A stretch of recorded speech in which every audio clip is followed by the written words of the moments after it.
Assalamualaikum dan salam sejahtera. Jadi pada hari ini kita akan belajar bab 7 bertajuk respirasi sel. Jadi kita lihat kepada DSKP untuk KSSM Biologi tingkatan 4. Untuk tajuk respirasi sel ada 3 standard kandungan 7.1, 7.2 dan juga 7.3. Untuk hari ini kita akan belajar standard kandungan 7.1 iaitu penghasilan tenaga melalui respirasi sel. Standard pembelajaran yang pelajar murid mesti kuasai ialah pertama, murid boleh mewajarkan keperluan tenaga dalam proses metabolisme. Kedua, murid boleh mengenal pasti substrat utama dalam penghasilan tenaga. Yang ketiga, murid boleh menyenaraikan jenis respirasi sel iaitu respirasi aerob, respirasi anaerob dan juga fermentasi. Fermentasi ialah contoh untuk respirasi anaerob. Jadi kita pergi kepada standard kandungan 7.1 tadi, penghasilan tenaga melalui respirasi sel. Jadi jika kamu imbas balik ketika bab 2 ya, kita dah belajar tentang organel ini.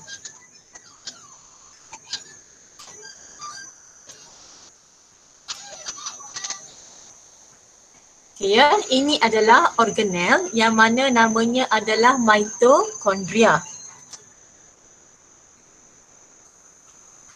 Kalau kamu lihat kat sini, mitokondria ni dia ada dua lapisan. Lapisan dua kita panggil sebagai membran lah. Membran luar dan juga membran dalam. Jadi organel mitokondria ni mempunyai dua membran. Dekat luar ni adalah membran luar. Okay, maaf teacher tulis guna mouse ni. Okey, membran luar. Kemudian kalau kamu tengok yang dalam ni dia berlipat-lipat ni. Okey, yang dalam ini kita panggil membran dalam. Jadi kalau kamu tengok jika satu struktur tu dia berlipat-lipat, itu kenapa dia berlipat-lipat? Sebab dia nak menambahkan jumlah luas permukaan.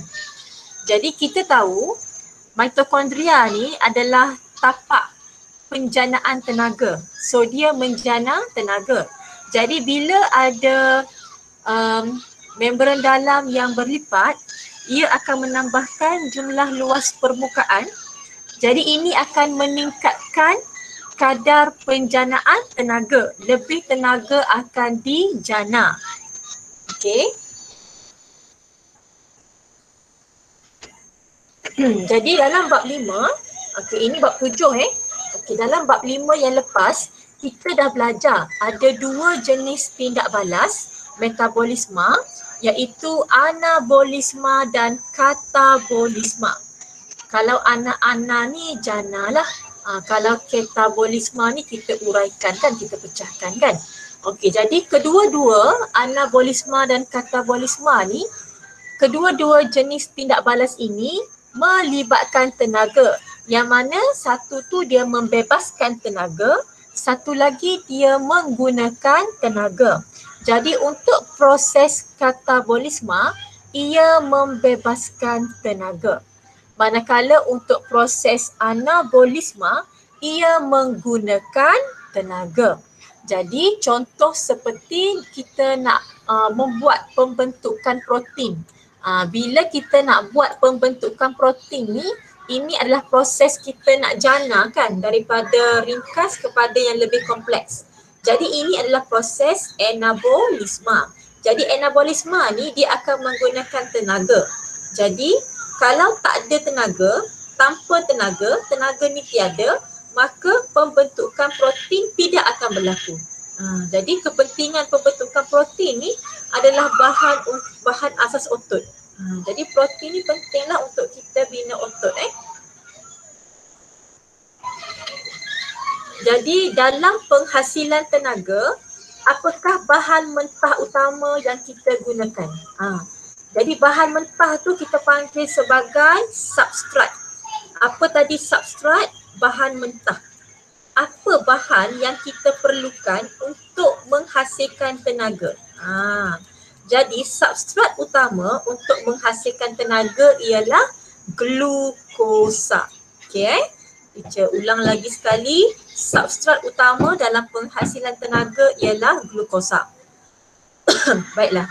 Respirasi sel dijalankan untuk menghasilkan tenaga bagi keperluan aktiviti semua sel hidup.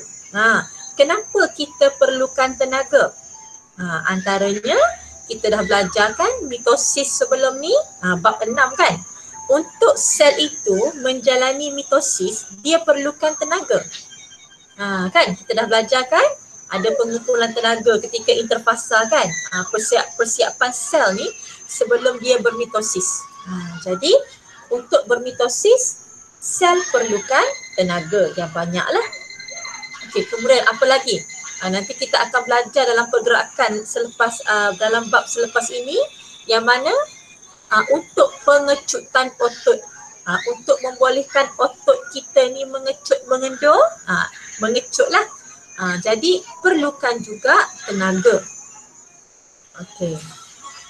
Jadi apa itu respirasi sel? Yang kita kata tadi tu kan, respirasi sel dijalankan untuk menghasilkan tenaga. Tadi kita dah discuss dah apa keperluan tenaga untuk sel-sel hidup ni. Sekarang kita nak tengok apakah respirasi sel. Respirasi sel ialah proses pengoksidaan molekul organik. Apa itu molekul organik? Yang inilah glukosa ni.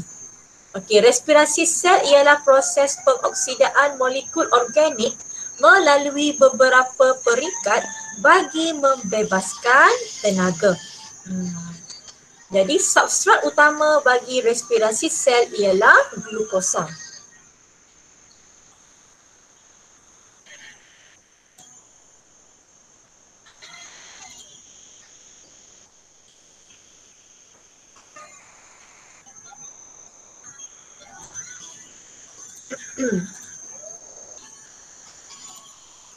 Okey, jadi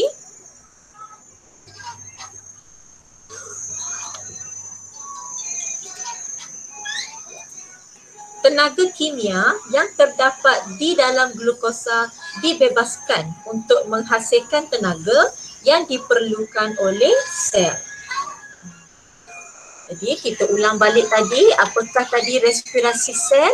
Proses pengoksidaan molekul organik bagi membebaskan tenaga. Dan apakah contoh molekul organik tersebut? Contohnya adalah seperti glukosa yang merupakan antara substrat utama bahan mentah bagi respirasi sel. Jadi dari mana datangnya glukosa ni? Okey. Sekarang ni yang perlukan tenaga ialah benda hidup lah kan. Contoh macam manusia dan juga haiwan dan juga tumbuhan hijau. Kenapa pula tumbuhan hijau ni perlukan tenaga? Kan dalam tumbuhan hijau juga dia kan ada pertumbuhan yang mana ia berlaku disebabkan oleh sel-sel tumbuhan ni boleh melakukan mitosis. Jadi untuk sel-sel tumbuhan ni melakukan mitosis, ia juga perlukan tenaga. Jadi untuk manusia dan haiwan, mana datang glukosa ni? Glukosa diperoleh melalui pencernaan karbohidrat daripada makanan yang dimakan. Nanti kan kita ada kelas makanan, kita ada 7 kelas makanan, antaranya adalah karbohidrat. Karbohidrat ni contoh macam nasi, macam ubi, macam mi kan. Jadi contoh macam nasi, dalam nasi ni ada kanji. Jadi nasi ini ialah kelas makanan karbohidrat. Last sekali, nasi ni dia akan dicerna menjadi glukosa. Jadi bagaimana manusia dan haiwan mendapat glukosa? Daripada pencernaan karbohidrat yang dimakan oleh mereka. Manakala untuk tumbuhan hijau pula, tumbuhan hijau ni dia tak makan nasi kan. Tapi tumbuhan hijau ni dia boleh menjalankan proses fotosintesis. Kejap ada yang nak masuk.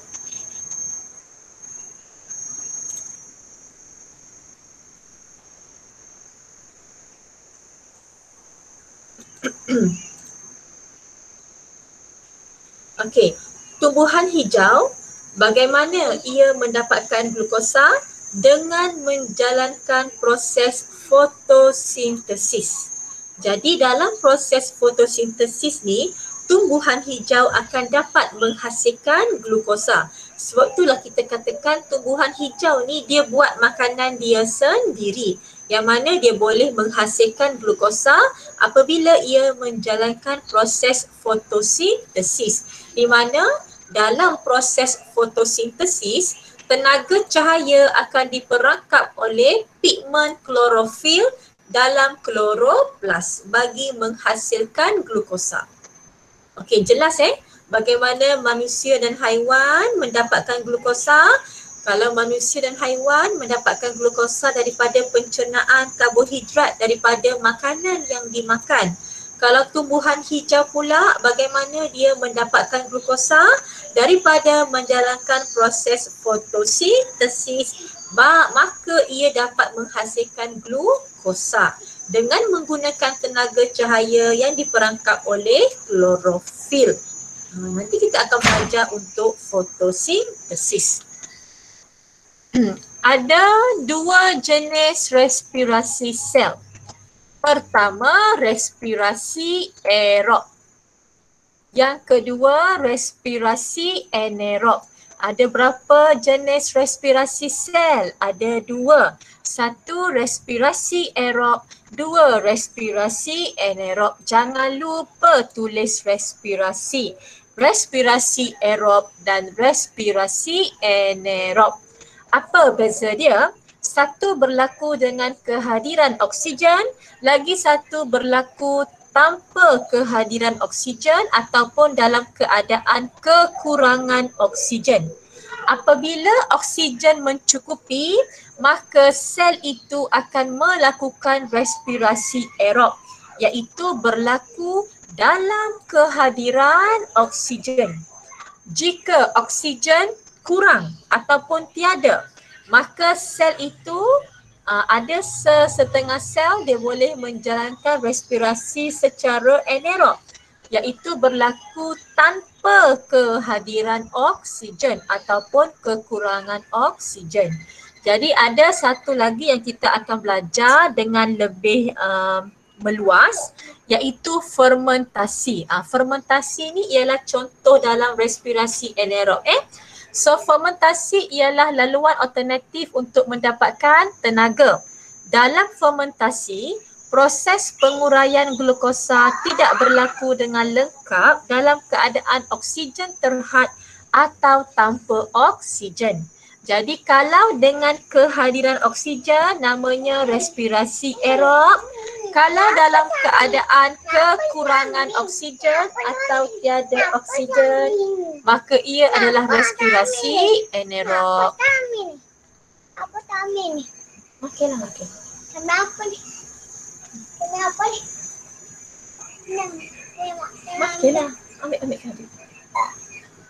Okey, so kita pergi kepada praktis formatif 7.1 kita terus buatlah Okey, pertama, berikan 5 contoh keperluan tenaga dalam proses metabolisme. Apakah contoh-contoh proses metabolisme yang memerlukan tenaga? Okey, pertama untuk mengekalkan suhu badan pada suhu optimum iaitu 37 darjah Celsius. Lepas tu kenapa lagi kita perlukan tenaga? Untuk pengecutan otot, untuk membolehkan pergerakan. Yang ni kita akan belajar dalam bab seterusnya. Kemudian dalam pembahagian sel kita perlukan tenaga. Yang ni kita dah belajar bab 6 baru ni. Kita perlukan tenaga dalam pembahagian sel iaitu untuk menghasilkan sel baharu. Kenapa perlu menghasilkan sel baharu? Untuk pertumbuhan dan perkembangan. Lepas tu nanti kita akan belajar dalam bab pencernaan dalam next topik, iaitu akan ada penyerapan makanan tercerna yang kita angkut, yang kita serap, yang kita absorb melalui pengangkutan aktif. Kita dah belajar dalam bab 3 sebelum ni kan, pengangkutan aktif yang mana ia memerlukan tenaga. Yang ini kita akan belajar nanti tentang penyerapan makanan tercerna. Jadi tenaga juga diperlukan untuk penyerapan makanan tercerna menerusi pengangkutan aktif. Okey lagi, apa lagi proses metabolisme yang perlukan tenaga? Apabila kita nak sintesis lipid, kita nak sintesis hormon, kita nak sintesis protein, kita nak sintesis enzim. Sintesis tu dia buat dan dia membuat benda tu sintesis. Okey, boleh Okey, kita pergi kepada yang soalan yang kedua. Okey, ni dah bincang. Soalan kedua. Nyatakan substrat utama dalam penghasilan tenaga. Tadi kita dah belajar dah. Siapa boleh jawab? Sufi, cuba jawab Sufi. Nyatakan substrat utama dalam penghasilan tenaga. Sufi? Sufi kendari, Chef. Tak dengar. Line Sufi slow. Oh, line Sufi slow. Siapa tu? Alis Alis jawab, Alis? Glukosa. Okey, bagus. Substrat utama dalam penghasilan tenaga ialah glukosa. Sekejap dia nak masuk. Okey, glukosa Okey, bagus Alis. Okey, glukosa ni ialah nanti kita dah belajar baru ni kan? Karbohidrat kan? Glukosa ini adalah monosakarida dalam karbohidrat. Okey, soalan yang ketiga. Nyatakan maksud respirasi sel dan jenis-jenis respirasi sel. Tadi kita dah belajar kan? Apakah maksud respirasi sel dan jenis-jenis respirasi sel. Jadi respirasi sel ialah proses pengoksidaan molekul organik melalui beberapa peringkat bagi membebaskan tenaga. Substrat utama bagi respirasi sel ialah glukosa. Okey, soalan yang kedua tadi dia tanya, soalan pertama maksud respirasi sel. Soalan kedua jenis-jenis respirasi sel. So kita ada dua jenis respirasi sel iaitu respirasi aerob dan respirasi anaerob. Kalau respirasi aerob dia berlaku pengoksidaan glukosa ni berlaku dengan kehadiran oksigen, manakala untuk respirasi anaerob ni tanpa kehadiran oksigen ataupun dalam keadaan kekurangan oksigen. Contoh macam pokok padi kan. Pokok padi ni kita tanam dalam air berlumpur. So bila mana keadaan itu kurang oksigen, maka sel-sel akar pokok padi ini dia boleh berespirasi secara anaerob. Sama juga dengan pokok-pokok yang ditenggelami oleh banjir. Bila banjir kan air banyak kan, so pokok ni tenggelam. So kalau dia banjir sekejap je, dia pokok ni tetap boleh hidup sebab sel-sel akar dia boleh berespirasi secara anaerob. Tapi kalaulah banjir tu terlalu lama, berbulan-bulan ke kan, pokok ni akan mati juga. Ataupun berminggu-minggu banjir kan, pokok ni akan mati juga. Kenapa? Nanti kita akan belajar dalam respirasi selepas ni lah. Yang ni just pengenalan sahaja. Okey, respirasi aerob, respirasi anaerob. Okey, soalan terakhir, soalan nombor 4. Terangkan cara manusia, haiwan dan tumbuhan memperoleh glukosa bagi menghasilkan tenaga. Tadi kita dah bincang, kalau manusia dan haiwan, dia memperoleh glukosa daripada apa yang dia makan. Daripada pencernaan makanan yang ada karbohidrat. Okey. Manakala untuk tumbuhan, bagaimana dia memperoleh glukosa? Dengan menjalankan proses fotosintesis, maka ia boleh menghasilkan glukosa. Dalam manusia dan haiwan, glukosa diperoleh melalui pencernaan karbohidrat, makanan yang dimakan. Manakala untuk tumbuhan, glukosa dihasilkan melalui proses fotosintesis.